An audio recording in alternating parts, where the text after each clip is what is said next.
Tube Tamil வணக்கம். அமெரிக்க நிதியமைச்சரினுடைய D Day போர் பிரகடனம் நேற்று பிரகடனப்படுத்தப்பட்டது. ஈரானுக்கு எதிராக மூன்றாவது உலக மகா யுத்தம் போன்ற டி-டே பிரகடனப்படுத்தப்படுகின்றது என்று அமெரிக்காவினுடைய நிதியமைச்சர் ஸ்காட் பெசன்ட் அமெரிக்க அரசினுடைய உத்தியோகபூர்வ அறிவிப்பு தொடங்கியது.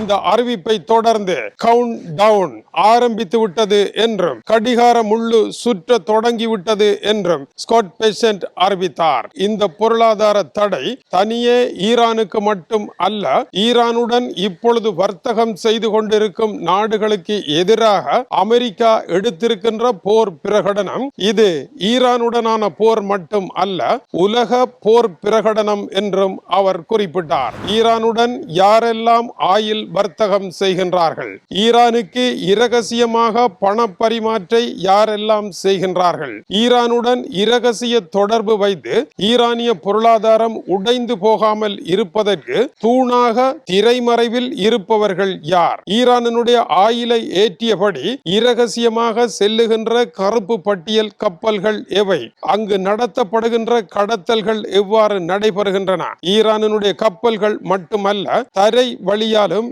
ஈரானில் இருந்து ஆயில் வெளியேறுகின்றது லாரிகளில், அனைத்துமே தங்களுக்கு தெரியும் என்றும் அத்தனை தரவுகளும் திரட்டப்பட்டு விட்டன என்றும் இனிமேல் அத்தனை நிறுவனங்களும் தடுக்கப்படும் என்றும் ஈரான் தனிமைப்படுத்தப்படும் வரை இந்த தடைகளினுடைய இறுக்கம் நாளுக்கு நாள் அதிகரித்து செல்லும் என்றும் அவர் குறிப்பிட்டிருக்கின்றார். அமெரிக்காவினுடைய தடைகளில் முதலாவதாக ஈரானுடன் திரைமறைவில் ஒப்பந்தம் செய்து பெரும் பணம் உழைத்து வருகின்ற 60 நிறுவனங்கள் இப்பொழுது அட்டவணைப்படுத்தப்பட்டிருக்கின்றன.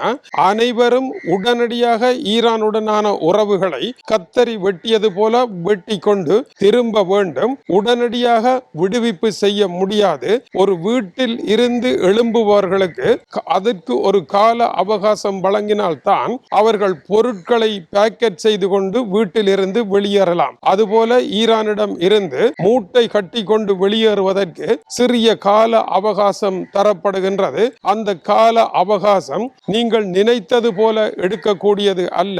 அமெரிக்கா மிக குறுகிய, குறைந்த, விரைவாக செயற்பட வேண்டிய கால அவகாசத்தை மட்டுமே உங்களுக்கு தருகின்றது என்றும் அவர் குறிப்பிட்டார். எந்தெந்த நாடுகளுக்கு எதிராக தடை வரப்போகின்றது என்ற கேள்விக்கு அமெரிக்கா உடனடியாக நாடுகளினுடைய பட்டியலை வெளியிடவில்லை. ஆனால் எந்தெந்த நாடுகளெல்லாம் ஈரானுடன் தொடர்பில் இருக்கின்றன, எந்தெந்த நாடுகளெல்லாம் ஈரானிடமிருந்து எரிபொருளை வாங்குகின்றன என்பதெல்லாம் உலகில் சாதாரண மக்களும் அறிந்த விடயம்தான். எனவே அமெரிக்கா பட்டியல் ஒன்றை போடுவதன் மூலமாகத்தான் உலகம் தெரிந்து கொள்ள வேண்டும் என்ற அவசியம் கிடையாது. இருப்பினும் தாங்கள் அந்தந்த நாடுகளுடன் எல்லாம் ஏற்கனவே பேச்சுக்களை நடத்த தொடங்கிவிட்டோம் என்றும் ஈரானுடனான உறவுகளை அனைவரும் துண்டிக்க வேண்டும் என்றும், அப்படி நீங்கள் துண்டிக்க தவறுவீர்களாக இருந்தால் ஒரே வழி வெட்டொன்று துண்டு 2, ஈரானை போலவே நீங்களும் பொருளாதார தனிமையை சந்திக்க வேண்டும். ஈரான் உலகத்தால் துண்டிக்கப்பட்டு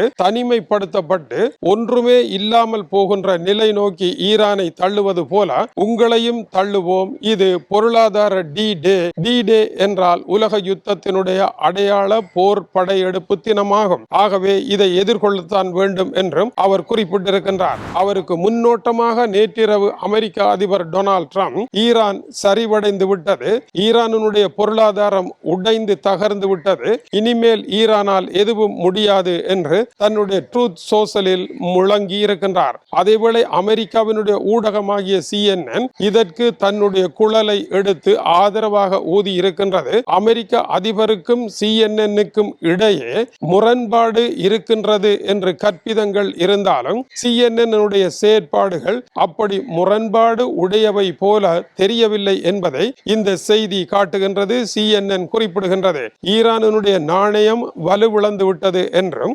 அமெரிக்காவினுடைய $1 இப்பொழுது ஈரானுடைய நாணயம் ரியால் 20 லட்சம் என்ற நிலையை அடைந்திருப்பதாக சுட்டிக்காட்டுகின்றது. எனவே ஓர் அமெரிக்க டாலரை வாங்க வேண்டுமாக இருந்தால் ஈரானிய பணம் 20 லட்சம் ஈரானிய ரியால்களை கொடுக்க வேண்டும். இது வரலாறு காணாத பெறுமதி வீழ்ச்சி என்றும் CNN கூறுகின்றது. இப்படியான ஒரு பெறுமதி வீழ்ச்சி இருக்குமாக இருந்தால் ஈரானுடைய பணத்தை வைத்து வெளிநாடுகளில் இருந்து பொருட்களை இறக்க முடியாது.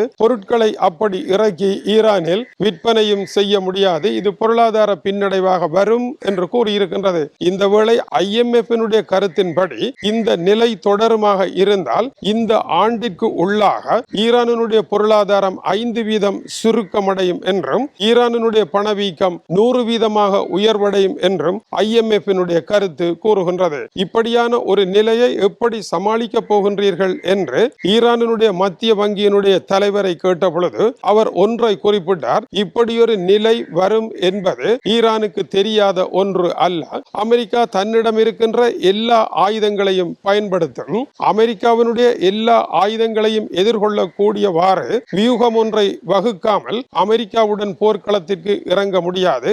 ஈரானினுடைய இன்றைய நிலையை சமாளிப்பதற்கு ஏற்ற பொருளாதார அந்நிய செலாவணி நாணயங்கள் அமெரிக்க டாலர் போன்றவை தங்களுடைய கைவசம் இருப்பதாகவும் அவற்றை வைத்து இந்த சூறாவளியை கடந்து இந்த இருள் சுரங்கத்தை தாங்கள் கடந்து செல்வதற்கு பலம் போதியதாக இருக்கின்றது என்று அவர் குறிப்பிடுகின்றார். அவருடைய கருத்தை தொடர்ந்து ஈரானுடைய பாராளுமன்ற தலைவர் முகமது பாகர் கலிபா கூறுகின்ற பொழுது அமெரிக்க அரசினுடைய இந்த வாய் சவடால்களை உலகம் கேட்பதற்கு தயாரில்லை என்றும் அமெரிக்காவிடம் இந்த கொள்கையை அமுல் நடத்துவதற்கு பொருளாதார பலம் கிடையாது என்பதும் தமக்கு தெரியும் என்று கூறுகின்றார். இந்த சம்பவம் நடைபெற்றுக் கொண்டிருக்க ஈரானுடன் வர்த்தகம் செய்கின்ற முக்கிய நாடுகளுடன் எல்லாம் தாங்கள் பேசியதாகவும் அவர்கள் அமெரிக்காவினுடைய பேச்சை காது கொடுத்தே கேட்கவில்லை, தூக்கி வீசிவிட்டு சென்று விட்டார்கள், அதற்கு அவர்கள் இணங்க போவதில்லை என்பது தமக்கு அவர்கள் அளித்த வாக்குமூலம் என்றும் எனவே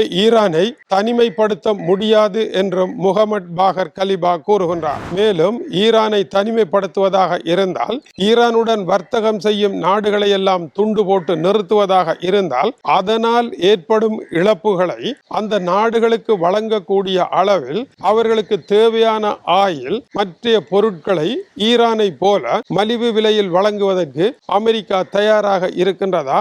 அமெரிக்க பொருளாதாரம் அந்த அளவு தூரம் பலமாக இருக்கின்றதா என்றால் உலகத்தின் மிகப்பெரிய கடன்கார நாடாக இருக்கின்றது அமெரிக்கா. அமெரிக்கா தன்னை பாதுகாத்துக் கொள்ளவே பொருளாதாரம் இல்லாத பொழுது இந்த நாடுகள் ஈரானிடம் இருந்து ஆயிலை வாங்காவிட்டால் கோடிக்கணக்கான இந்த மக்களினுடைய வாழ்க்கையை காப்பாற்றுவதற்கு அமெரிக்காவிடம் என்ன இருக்கின்றது? எதுவுமே கிடையாது. அப்படி இருக்க இப்படி ஒரு தடையை போடுவதன் மூலம் அது வெற்றி பெற முடியாது என்பதை கூட அமெரிக்காவினால் கண்டுபிடிக்க முடியாதா என்ற பொருள்பட முகமது பாகர் கலிபாவினுடைய இந்த குரல் இருந்தது. மேலும் சீனா இது பற்றி கூறுகின்ற பொழுது இப்படியான பொருளாதார டீடைகளை எல்லாம் உருவாக்குவதன் மூலமாக எந்த நன்மையையும் நீங்கள் எட்டி தொட மாட்டீர்கள், இதனால் எந்த நன்மையும் உங்களுக்கு வராது, உடனடியாக இதை நிறுத்திக் கொள்ளுங்கள் என்று சீனா கூறியிருக்கின்றது. ஆனாலும் கூட அமெரிக்கா ஒன்றை கூறுகின்றது, இந்த தடையை இன்றே கொண்டு வருவோமாக இருந்தால் ஒன்றே ஒன்று நடைபெறும், உலக நிதி சந்தை உடனடியாக தகர்ந்துவிடும். உலகம் தகர்கின்ற பொழுது அதை கொண்டு நடத்துவதற்குரிய நிதி சந்தை அமெரிக்காவிடம் கிடையாது. எனவே சிறிது காலம் எடுத்து மெதுவாகத்தான் இதை கொண்டு வருவோம் என்று கூறியிருக்கின்றார். எனவே D-Day என்கின்ற போர் உடனடியாக நடைபெறுகின்ற போராக இல்லாமல் வெறும் பிரகடனமாக மட்டுமே இருக்கின்றது என்ற ஈரானுடைய கணிப்பிற்கும் ஸ்காட் பெசன்டினுடைய மெல்ல மெல்ல செல்வோம் என்ற கணிப்பிற்கும் இடையே பெரிய வேறுபாடு கிடையாது. இதை உடனடியாக அமுல் செய்ய முடியாது. உலக மக்களினுடைய எரிபொருள் தேவையுடன் அமெரிக்கா என்ற ஒற்றை நாடு விளையாட முடியாது என்பது ஈரானுக்கு தெரியும். எப்படி ஈரானுடைய போர் ஒரு நெருக்கடியை சந்தித்து அமெரிக்காவை இந்த இடத்திற்கு கொண்டு வந்ததோ இது தலைவலி போய் திருகுவலி வந்தது போன்ற நிலையை நோக்கி அமெரிக்கா நகர்ந்திருக்கின்றது என்பது இதுவரையான மற்றைய ஈரான் தரப்பு பார்வையாக இருக்கின்றது. அடுத்து என்ன நடைபெற போகின்றது? விவகாரம் மேலும் மேலும் சூடாகி கொண்டு செல்லுகின்றது. தொடர்ந்து இணைந்திருங்கள். சூடான செய்திகள் பல வந்திருக்கின்றன. இது டியூப் தமிழனுடைய உலக செய்திகளுக்காக இலங்கை வடபுலம் யாழ்ப்பாணத்திலிருந்து கீசே துறை. வணக்கம் உறவுகளே.